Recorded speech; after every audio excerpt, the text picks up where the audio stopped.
Werte Damen und Herren, liebe Kolleginnen und Kollegen, liebe Geschwister im islamischen Glauben. Heute machen wir es etwas anders.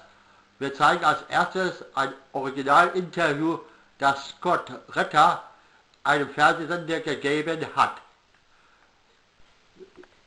It's going to get stronger.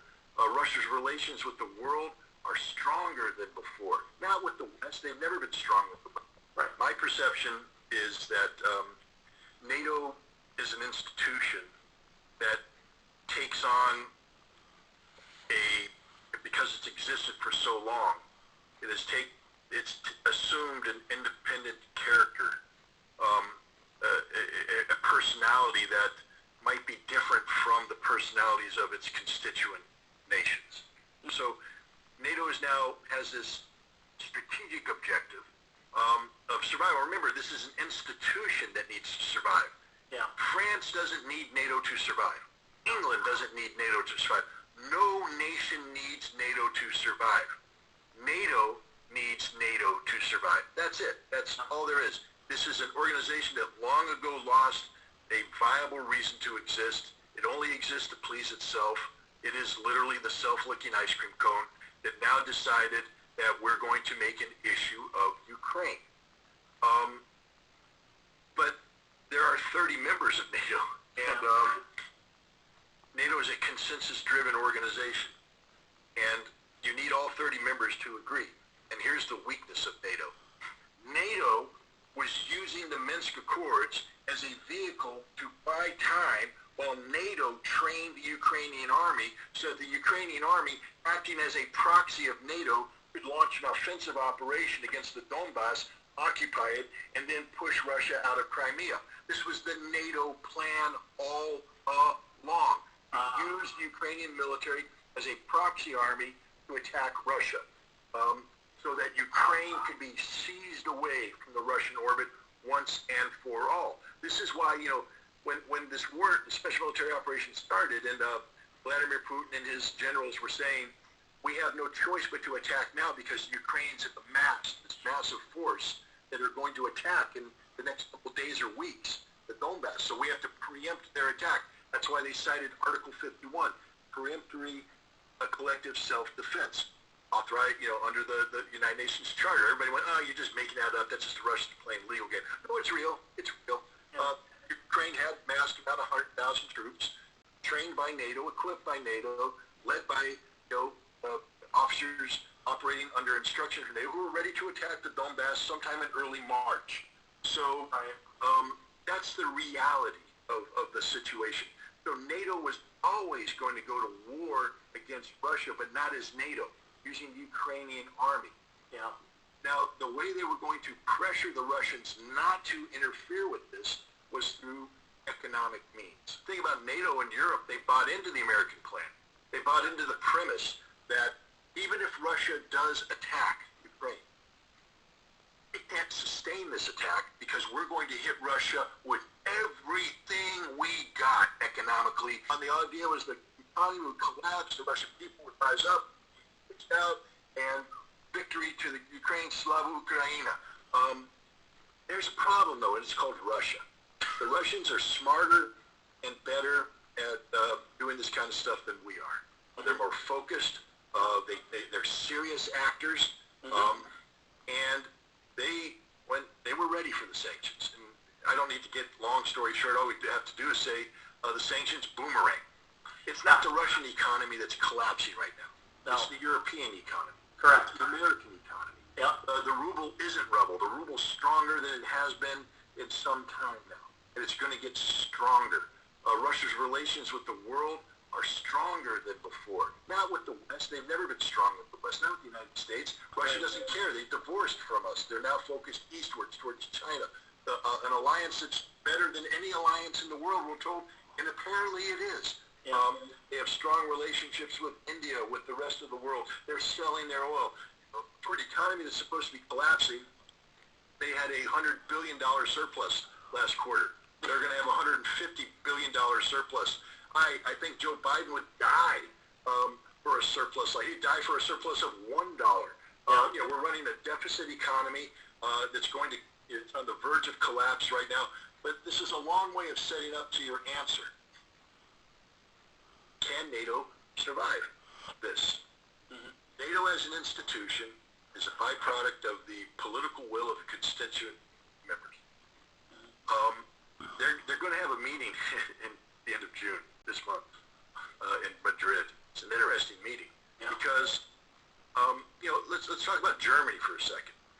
Germany, who is going to not only spend 100 billion euro to revitalize their military, which any historian would say probably the dumbest idea in history, to allow the Germans to create a massive military tied to an expansionist foreign policy.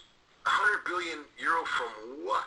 What economy is going to generate this 100 billion euro? Because in addition to this, you brought up something interesting. The European community got together and they just had, I think last month, this wonderful meeting that they always have. They say, we're going to take advantage of this opportunity provided by the Russians, the force from Russian energy, and we're going to revitalize our commitment to green. We're going to commit 210 billion euro for a new energy strategy that'll free us from Russian energy by 2024, and because we're Europeans and we're so well-meaning, we're going to have renewables just jump up and expand, and we're well on the way to the green economy that we always wanted. Thank you, Russia, Slava Ukraina. It didn't work. It's not working. Germany right now is in a gas emergency. The German government has announced the alarm phase of the gas emergency. They're rationing energy. Their industries are going to shut down. And God bless the renewables, but they don't generate squat. Yes, and they thank can't you. generate squat. You can't build a green economy on anything other than a fully functioning, carbon economy. You need a carbon economy that's working on all cylinders, that has enough buffer that you can then begin to replace. But everything's got to be functioning. The carbon economy is collapsing in Germany right now. They've got to bring more carbon in. They've got to fire up the coal plants. They don't have any nuclear plants to fire up because they shut them down. The Germans are going down for the count. It's the death button. This is the reality that we're in right now. And so NATO now is going to sit there and try and have these plans, such as they want to spend tens of billions of dollars injecting new military capacity to the east. Who's going to pay for that? The United States is not going to pay for that.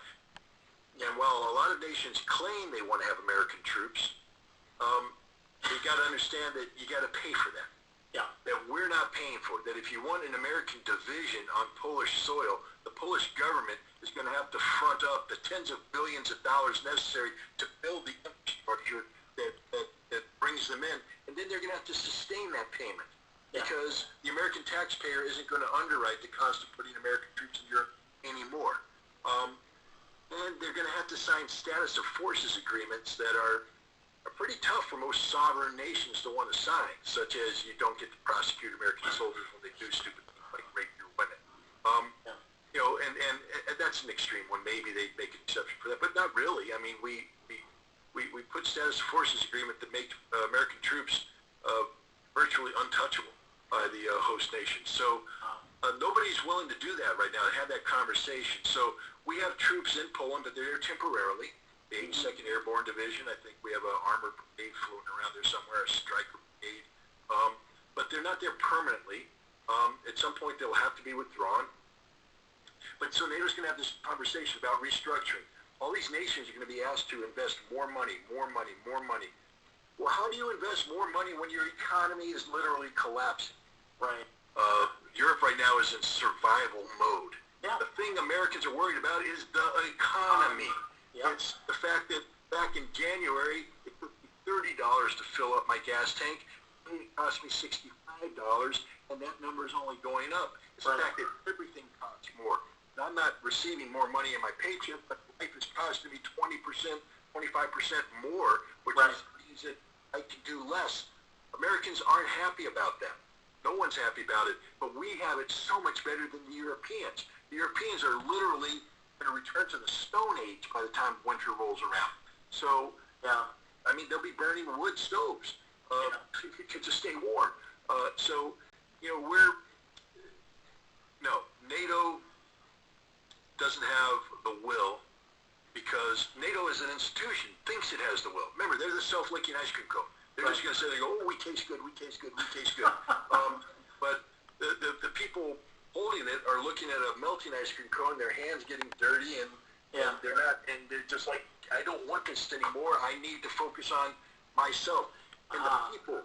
And so the leaders that have bought into these policies, this failed economic war against Russia, this failed war against Russia and Ukraine, using Ukraine as a proxy, these are political leaders who are ultimately held accountable to their respective constituents.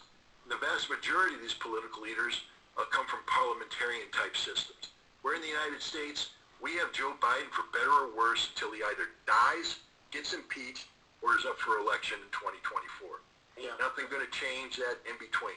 A parliamentary leader can be eliminated right now, today, and we just saw that in Bulgaria, where the parliament had a vote of no confidence, tossing out the pro-NATO, pro-EU, pro-US prime minister, and they're going to put somebody new in, and I bet you that somebody new is going to be more focused on figuring out how the hell do we get Russian gas back into Bulgaria before it's winter and we all freeze to death. That'll be his number one priority, not defending pipe dreams that coming out of Brussels about some grand NATO strategy to contain, control, and manipulate Russia using multiple levers of power and influence that cost money that we don't have.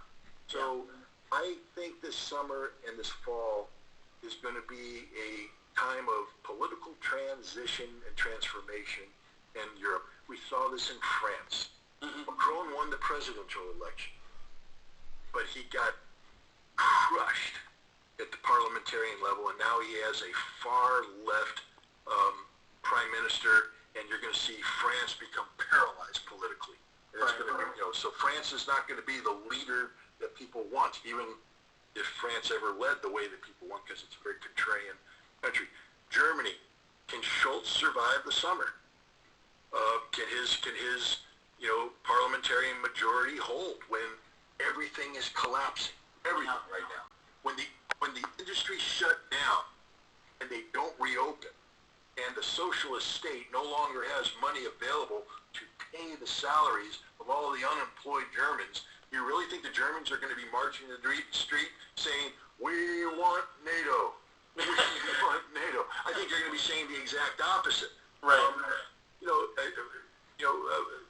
British Prime Minister just suffered a recall election. He won narrowly, and it wasn't because of this issue. It was because he's a moron who parties during COVID. But when the British economy collapses, Finland and Sweden are both sitting there saying, we want to join NATO, we want to join NATO. When your economies collapse, suddenly NATO's not going to be as attractive as everybody thinks it is. I honestly believe that this coming NATO summit, when studied by historians, is going to be one of those seminal moments where they said, it's like when people look at the fall of the Roman Empire. It's very difficult for people to say, that's when the Roman Empire fell. No, I think that's when the Roman Empire fell. I think this coming NATO summit is going to be one of those moments where historians down the road go, that's when NATO fell. Right there. Now, that means NATO could last for decades. Sure. But NATO will never recover from this. NATO can never recover from this. It's over. Scott Ritter über die deutsche Haltung zu Russland. Die Deutschen sind am Ende ihrer Kräfte. Publiziert am 26. Juni 2022 um 8:47 Uhr. Scott Ritter hat sich zur Zukunft der NATO geäußert und über die wirtschaftliche Entwicklung in der EU und speziell in Deutschland gesprochen. Die Europäer, so Ritter, würden bei Winteranbruch in die Steinzeit zurückkehren. Gerade Deutschland sei wirtschaftlich am Ende.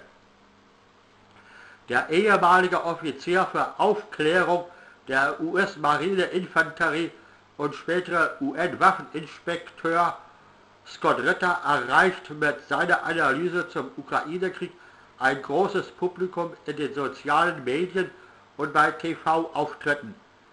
Diesmal hat er seine Gedanken zur Zukunft der NATO geäußert und über die wirtschaftliche Entwicklung in der EU und speziell in Deutschland gesprochen. Anders als die Kommentatoren des politisch-medialen Mainstreams sieht Scott Ritter die Verantwortung für den Krieg in der Ukraine vornehmlich bei der NATO, die er als eine Organisation, die schon vor langer Zeit ihre Existenzberechtigung verloren hat, skizziert. Er warf den Blick auf die in der offiziellen Betrachtung in der Regel unterschlagene Vorgeschichte und analysiert die Interessen und das Agieren der Transatlantikpartner. Ritter führt aus. Zitat Anfang. Die NATO nutzt das Minsker Abkommen als Vehikel, um Zeit zu gewinnen, während die NATO die ukrainische Armee ausbildete, damit die ukrainische Armee, die als Stellvertreter der NATO agiert, eine Offensivoperation gegen den Donbass starten und ihn besetzen und dann Russland von der Krim vertreiben sollte. Das war die ganze Zeit der Plan der NATO. Deshalb sagten Wladimir Putin und seine Generäle, als diese spezielle Militäroperation begannen, dass sie keine andere Wahl hatten, als jetzt anzugreifen, weil die Ukraine diese massiven Streitkräfte zusammengezogen hat, die in den nächsten Tagen oder Wochen den Donbass angreifen werden. Sie müssen also einen Angriff zuvorkommen. Aus diesem Grunde haben sie sich auf Artikel 51 berufen, also auf eine Maßnahme zur kollektiven Selbstverteidigung, die nach der Charta der Vereinten Nationen zulässig ist. Die Ukraine hatte etwa 100.000 Mann zusammengezogen, die von der NATO ausgebildet, von der NATO ausgerüstet und von Offizieren angeführt wurden, die unter NATO-Anweisungen operierten und bereit waren, den Donbass irgendwann Anfang März anzugreifen. Das ist die Realität der Situation. Zitat Ende. Somit handele es sich faktisch um einen Konflikt, bei dem der Westen unter Rückgriff auf die ukrainische Armee als dessen Stellvertreter einen Krieg gegen Russland führt. Dies habe die NATO bereits seit geraumer Zeit beabsichtigt. Das Kalkül sei demnach gewesen, dass Russland selbst, wenn es die Ukraine angreife, diesen Angriff nicht aufrechterhalten kann, weil wir Russland mit allem, was wir haben, wirtschaftlich angreifen werden. Und die Idee war, dass die russische Wirtschaft zusammenbrechen würde, das russische Volk sich erheben würde und die Ukraine siegt. Dies sei jedoch nicht gelungen. Zitat Anfang. Die Russen sind schlauer und besser als wir darin, solche Dinge anzugehen. Sie sind zielstrebiger, sie sind ernstzunehmende Akteure und sie waren vorbereitet auf die Sanktionen. Alles, was man dazu sagen muss, ist, dass die Sanktionen zum Bumerang geworden sind. Es ist nicht die russische Wirtschaft, die im Moment zusammenbricht, es sind die europäische Wirtschaft und die amerikanische Wirtschaft. Der Rubel ist nicht wertlos. Der Rubel ist so stark wie seit langem nicht mehr. Und er wird noch stärker werden. Zitat Ende. Auch diplomatisch sei Russland demnach alles andere als isoliert. Die Beziehungen Russlands zur Welt sind stärker als zuvor, meint Ritter. Zwar nicht mit dem Westen, denn, Zitat Anfang, Russland pfeift darauf, sie haben sich von uns abgewendet. Sie konzentrieren sich jetzt nach Osten in Richtung China, eine Allianz, die besser ist als jede andere Allianz in der Welt. Sie haben starke Beziehungen zu Indien und zum Rest der Welt. Sie verkaufen ihr Öl. Zitat Ende.